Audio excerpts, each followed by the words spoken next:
Hi guys, my name is Blake. Welcome. I hope that you are all doing well. Today I wanted to talk about my June and July reads. In the months of June and July, I was only able to read 6 books. I read 4 books in June and managed to complete 2 in July. I did have 4 DNFs in July because I was in a weird reading mood, but I will be saving those DNFs for another video at the end of the year. The first book that I managed to read in June was Tropic of Serpents by Brennan, and this is the second book in the Memoirs of Lady Trent series. And in the series, we're following Lady Trent as she is reflecting back on her life to us. And she is talking about how she became a dragon naturalist and her struggles in that. Being in a Victorian era society as a woman, she struggles a lot socially, financially, as an explorer. And we are in each book seeing her as she is in a particular country where she is studying a particular type of dragon from there. And in this book in particular, we are in an African-inspired country where we are studying the dragons of the swamps and the grasslands. And I absolutely loved the first book, but I did not love this one as much, sadly. I ended up giving it a 3.5 stars. It was still an enjoyable read, but this one didn't have very many dragons as I was hoping for. We talked about dragons a lot, but we didn't actually really see any dragons until towards the end. And I feel like we took a long time getting there. The ball really took a long time to start rolling. And we spent more of this book focusing on the peoples and the cultures and the politics of this country rather than the dragons themselves, which was enjoyable, but I still just wanted more dragons. I do like that she is reflecting back on her life as an older woman now, and she is imparting some of her wisdom to us and reflecting on some of the decisions that she made when she was younger and kind of pointing out how dumb certain beliefs were by society and by herself, and I really enjoy that aspect. The next book I have is The Color of Dragons, which is a YA fantasy that features dual POVs. For a book being called The Color of Dragons, I was actually expecting more dragons.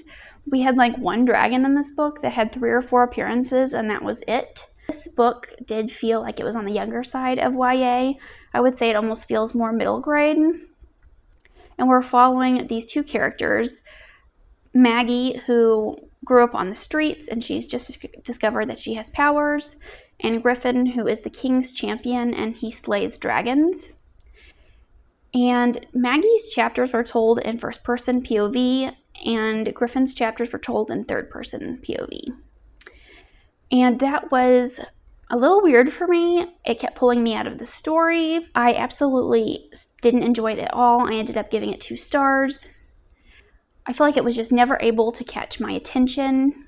This is supposed to be a pre-Arthurian tale, but we really don't know a whole lot about the setting. We don't learn very much, so it could be at any time period, in any place really.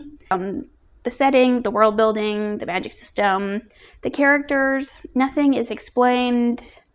We don't really get any development beyond surface level stuff. I feel like I'm already starting to forget the characters after only a couple weeks have passed. Next I have Godkiller by Hannah Kaner. And in this world we are following Kissin, who is a Vega or a Godkiller. And she comes across this young girl who has a god that is attached to her. And this god is the god of white lies. And this god and this child need to be separated, but there has been no record of a child being attached to a god. And Kissin can't kill this god because it causes physical pain to this girl if the god is in pain or if they are separated for any amount of time. So this young girl and Kissin are traveling to get answers about how to separate this god. And along the way, they become friends with a knight who is kind of on the run from his past. And that's the setup for the story. I don't think it's released in the US yet. I got a copy from the UK. I absolutely loved this book. I loved the world building. I thought that it was incredibly magical, from the descriptions of the gods and the cities and the technology. It reminded me a lot of the Arcane TV show. Like, Kissin is Vi in my head, and Inara, the young girl, is Powder. And that's like the vibe I got. And I think it would be an amazing Arcane-style TV show. My favorite thing about this book was the gods, actually. I love the trope with meddling gods, vengeful gods, insert whatever kind of god here. I just love seeing them in fantasy books. And I love how the gods in particular in this world are very complex beings. So there are gods that are at war with other gods, and some gods love humans, and some of them hate humans, and some of them are waging war against one another, and some of them are more powerful. And the way that gods in this world get power is by humans praying and worshiping them, and that is how they become more and more powerful. And I loved how closely the humans and gods' fates are kind of intertwined in this world. There was a really great line in the book about how humans make gods and gods make humans, and I think that that was an amazing line, and I think that perfectly sums up the complex relationships between the gods and the humans in this book. This book is also really short. I think it's about 300 pages, and I read it in one sitting. It was incredibly quick. But I feel like because it is so short, it does feel like it takes a while to get started. We do spend a lot of time doing some setup and getting the story foundation ready rather than getting to the actual plot itself, which I feel like some people could dislike. But overall, if you're looking for a short and quick fantasy book, I would definitely recommend this one. I had a great time with it. I'm really looking forward to the sequel. I do wish that it was longer, though, because the world building and the magic of this world were really cool, and I wanted to see more of it. But again, we just had that limited number of pages, and I didn't get all the things that I wanted.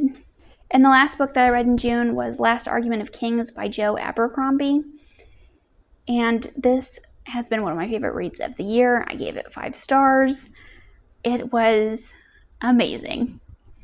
I read the first book and loved it. And then I got to the second book, and I was hesitant coming into this third one because in book 2, we had what I felt like was kind of a boring story. It just felt like it had some of that middle book syndrome. I still enjoyed it, but I was wanting more. It's like all of our personal quests were hitting dead ends. All of the storylines were failing left and right. And I was worried coming into this third book because I was like, we have so much to wrap up. And it also doesn't feel like we have anything to wrap up because nothing happened in book 2. In this book, I feel like the plot of the trilogy finally comes together here in this third book, and it's amazing. There were so many unexpected things in the story, and I love how things took a lot of turns that I wasn't expecting, and it was just, the whole thing was chef's kiss. Phenomenal. I am kind of bummed that some of the characters didn't get what I wanted them to get. You know, I wanted some characters to be punched in the face, and that didn't happen. But I absolutely love Glokta. He's one of my all-time favorite characters now. And Giselle has won the spot for my most hated character of all time, I think. Because I have never met a character that I have had such a reaction to. And it's Giselle. I can't stand him. But I know that I'm going to continue to see these characters in future books. And I'm really, really excited about that. There were some things that we don't get answers to. Some storylines kind of end in a cliffhanger fashion. And normally that would bug me because I hate cliffhangers, but I really think that they work with Abercrombie's books. Like, I wasn't mad about some of these storylines ending in a question mark, because I think that it fits the world that Abercrombie has created. I have a feeling like I will see some of these characters again, or at least hear references to them. And I'm hoping that as I continue on, I will get more pieces and more Easter eggs. And getting into the 2 books that I read in July, the first one I have is Valor by Gwynne. And this is the 2nd book in the Faithful and the Fallen series. And for this one, I was mind blown. I read Malice last year and I had very mixed feelings about it. I didn't really care about any of the characters. I thought it took a long time for the story to get going. I feel like I didn't know who a lot of the characters were because I kept having to go back and check the chapter titles, because some characters had a very similar voice to other characters. And I was kind of unsure if I wanted to continue on, but the last 200 or so pages of Malice kind of caught my interest. So I decided that I would give Valor 100 pages. I was just going to read 100 pages and decide from there if I wanted to continue or just DNF the series completely.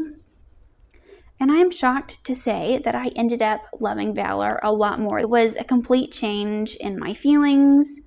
I don't know how that happened, but I read Valor and I was so sucked into this world and these characters. I feel like everything was a step up.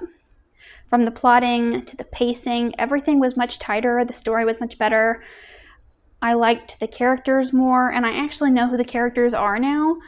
I don't have to keep going back and checking to see who's talking because they seem established in my mind now. And there have been some really good standout characters in this book. Macwin, I don't know how to say his name, but he was my favorite character. I also loved Veratus, Connell. I liked Cohen's chapters more in this book. In book 1, I was kind of disappointed at the lack of female characters, but in this book we also got Corlin and Lydell, who I really liked as well. And even Evnus is a character that I'm interested in.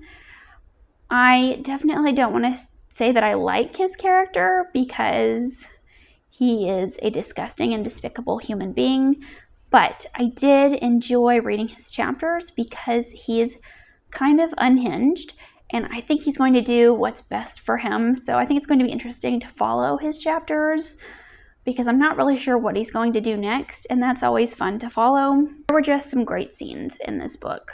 We had a lot of character deaths, a lot of betrayals, fight scenes. We had characters being separated and coming back together. We had a lot of grief. We had a lot of just these moments where the characters were sitting around the campfire and at night and just laughing and joking and supporting one another. And those were actually some of my favorite moments in the story. I thought that it was a nice break between all of the action and buildup of the story. I feel like I have a much better understanding of where the story is actually going. Like, I actually see the plot of the series in this book, and I started to see it very early on. And I felt like we were finally climbing towards something in this book that I'm excited to see. Whereas in book 1, it was just some hints and it was a lot of buildup in book 1. And then I feel like in this book is finally where we are starting to see where the plot is all coming together. And lastly, I have Best Served Cold by Joe Abercrombie. This was the first book in his trilogy of standalones. And in this book, we're following Monza, and she and her brother have been betrayed, and her brother is murdered. So Monza decides to kill the 7 men that are responsible for his death, and she gathers a crew of 7 for herself with different skill sets, and they are to help her kill these 7 individuals. This is, I think, one of the best revenge stories I've ever read. I think I liked it more than The Count of Monte Cristo, which I haven't read since high school, so I don't know how I still feel about it, but I think that this was the most fun revenge story, and I love a revenge story. And in this book, there are multiple parts, and in each part, we are kind of aiming to kill one of these 7. And it feels very episodic for that reason, and I think that helps the story feel like it's moving really quickly. I never wanted to put this book down. I couldn't stop reading it. And some of the character deaths in this book were really, I don't know if I want to say fun. Dying's not fun, but the way that they died was fun. I loved watching the planning and kind of the execution of their revenge tactics. It was a good time. And again, this book had a lot of betrayals and a lot of great character moments. I don't want to get into too much because spoilers, but I think that I would absolutely love to see this like on TV because of the episodic nature.